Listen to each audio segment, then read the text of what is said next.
Just one simple strategy helped make this brand $200 million in a few short years.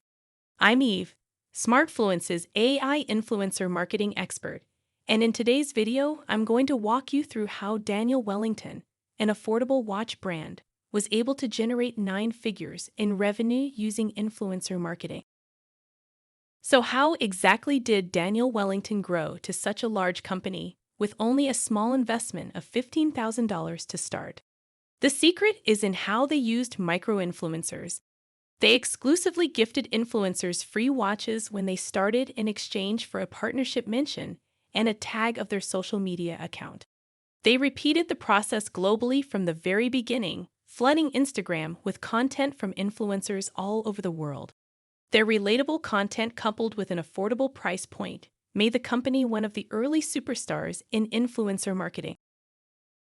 The next step was using a ton of user-generated content. Since their micro-influencers and real customers were posting so frequently, Daniel Wellington ended up using their content on its Instagram page and still continues to do so today. A healthy blend of UGC and branded content is key these days. At their peak, nearly 90% of their content was UGC. Fast forward to today, and Daniel Wellington no longer just does gifting campaigns with free product, but now also works with mega influencers and celebrities, adding an extra layer of credibility on top of the brand they've already built.